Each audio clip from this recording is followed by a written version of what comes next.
with all of the rules that we've talked about so far for N, L, and M sub L, and how each of the labels that we can write depend on the quantum number that comes before it, I'm going to ask you guys, which of the following sets of quantum numbers that follow the N, L, M sub L notation can't exist?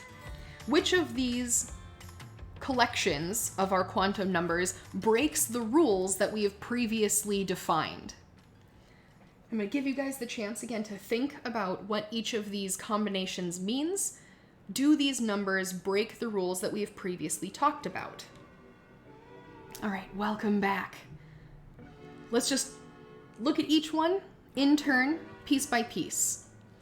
So the first combination of quantum numbers, our N is equal to 2 and our L is equal to 1. Let's just look at each of these pairings in turn. Since each of the quantum numbers, again, depends on the number that comes before it, we're just going to observe each of the pairs and determine if the rules are being broken. Well, according to the rule for how we define L, L has to be less than our N, and it looks like this is fine, right? N2 is greater than L is equal to 1, so we're fine here. Now the M sub L, our boundary condition, our definition, states that it has to run from negative L to positive L. Well, it looks like if L is equal to 1, the positive L is positive 1. Everything here seems to check out. In fact, if we want to write the combination for what this would, like what type of orbital we're working with, N equal to 2 means we are working with a 2, and the L equal to 1 means that we are working with a P. Specifically, we're working with a 2p orbital that has some direction in space, some orientation. Now, all depending on which coordinate system you're working with, and specifically which coordinate is up, if z is up versus x is up versus y is up, this M sub L being equal to a +1 is going to tell us exactly which direction we are pointing. So it could be the x direction, could be the y, could be the z, but either way, we are in the +1 direction. And it's valid. This orbital can exist. No rules were broken. 2p orbital in some direction of space, totally fine. All right, next. N must be greater than L, and wouldn't you know it, this first pairing that we're looking at, it looks like our N is equal to L. This cannot exist. This breaks the rules. This is what we call a virtual orbital. We can write it mathematically, but physically it does not exist. All right, the last combination we're looking at here, the first pairing, it looks like N is greater than L, right? Because 1 is greater than 0. Check. So far, so good. The M sub L, again, has to be within the range of positive L to negative L.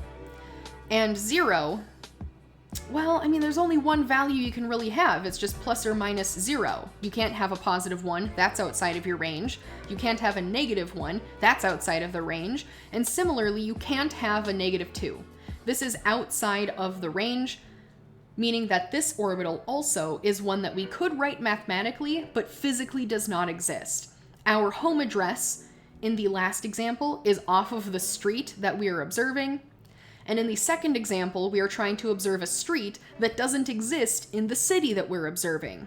So both of these last two sets of quantum numbers do not exist.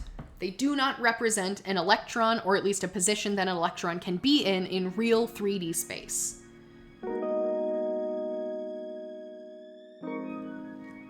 One last example for the day. Because we've seen how the quantum numbers can be written if we have the N, the L, and the M sub L present. Similarly here, we are going to see now how the M sub S gets incorporated as well. So we're going to list all of the quantum numbers following this notation that could represent an electron in either of these two following orbitals. So again, to reiterate, the 2 in front represents our shell, the N, and the P here represents the subshell, the L. So we're going to work through the first one together, and then I'll give you guys the chance to write out all of the quantum number combinations for the 5D case. So let's look at the 2p first. Well, if we're working with a 2p orbital and we want to refer to an electron on the inside, there are so many different valid combinations that we could have. So first, we could be referring to an electron that is in the n equal to 2. Right here is the city. Our P means that the L is equal to 1. Here's the street. But let's say we don't quite know what the home address is. We've narrowed it down, but we don't know anything more detailed than that.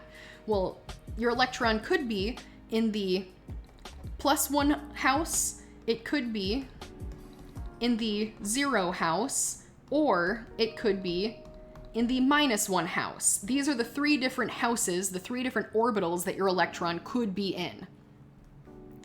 Similarly, if you don't know exactly which electron you're referring to and we want to know what all of the valid combinations are, your electron could be the +1/2 electron. It could be spin up in each of these cases, or it could be spin down. Now, if it's spin down, we could write out 3 separate sets of orbitals. Like, I'll just do this here to be explicitly clear. So again, we're writing out each of the houses: 2, 1, +1, 2, 1, 0, 2, 1, -1.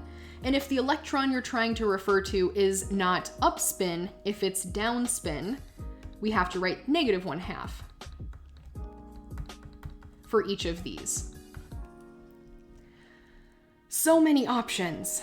All right, so if our electron is in a 2p orbital, assuming again, we don't know anything more specific than that. We don't know if it's an upspun electron. We don't know if it's downspun, right? We don't know if it's Mr. Electron or Mrs. Electron. Let's say we're just writing it to the electron household. We have to include both the +1/2 and the -1/2 option. Either one could be valid. Similarly, if we don't know what the direction of our orbital is, we're going to have to include each of the home address options because we can't narrow it down any further than that. It may seem kind of like a silly analogy at this point because if you're writing someone a letter, hopefully you would know their home address. But let's say you just kind of live nearby and you've never bothered to memorize their home address. Well, you're going to have to walk down the neighborhood and figure out where your friends live. So that's going to be our analogy here. So there are 1, 2, 3, 4, 5, 6 valid N, L, M sub L, M sub S combinations for an electron that could be found in a 2p orbital. Beyond this, like any additional combination we would write or could write breaks a rule in some way. So there are 6 valid and, technically speaking, an infinite number of invalid organizations for how an electron could be referred to in the 2p orbital. So these are the 6 valid ones. All right, so now that you've seen my approach and how to fill out the diagram here, what are all of the possibilities, all of the home addresses, and either or +1/2, -1/2 electron, I would like you to try and write out what are all of the valid quantum number combinations that could represent an electron in the 5D orbital instead. Welcome back. I am going to clear my slide. Boop. And upon clearing the slide, I have now made more space so I can also write out what all of the valid combinations are. All right, so the information that we are told, we know the N and we know the L. This means that we can write out the city and the street combinations again. So the N is going to be 5, the L is going to be 2, and this is it. So technically speaking, if N is 5, there's a whole bunch of different L's that we could in theory have, but we are told specifically that we are working with a d orbital, which means our L has to be equal to 2. And similarly, our N has to be equal to 5. So we've narrowed it down this much, right? Again, if you're trying to track down your electron in some particular neighborhood, at least you know the city and you know the street at this point. So we know our N is equal to 5, we know the L is equal to 2. Well, from this information, we can come up with what the M sub L range is going to be. Since L is equal to 2, the M sub L has to go from -L, which is -2, by integer steps all the way up to positive 2. So in between this, there's got to be a negative 1, there's got to be a 0, and there's got to be a positive 1. There are 5 unique and valid M sub L values. There are 5 valid home addresses for the electron if this is the combination of the neighborhood they live in. So we could have a 5, 2, negative 2. We could have a 5, 2, negative 1. A 5, 2, 0, 5, 2, positive 1, and 5, 2, positive 2. So there are 5 houses in the neighborhood where the electron that you are focused on could live. Now again, if your electron, if you don't know the identity of your electron any more than could be an electron, if you don't know the specific spin, it could be a positive 1/2 or it could be a negative 1/2. And so in the 2p case, I wrote out all of the 6 combinations specifically, like explicitly. What I'm gonna do here, just to save on some space, and this is a totally valid move that you could pull as well, is I'm gonna write plus or minus 1/2. So now I'm not writing 2 different letters and giving each one to like Mr. Electron and Mrs. Electron. Now I am writing 1 letter and labeling it to Mr. and Mrs. Electron. In this given household, hopefully I found the right house. And I'm gonna do that for each of these combinations, plus or minus 1/2, plus or minus 1/2, plus or minus 1/2, plus or minus 1/2, and last but not least, plus or minus 1/2. So we can see that there are 1, 2, 3, 4, 5 valid orbitals that a plus or minus 1/2 electron could occupy, provided that it is in a 5d orbital label.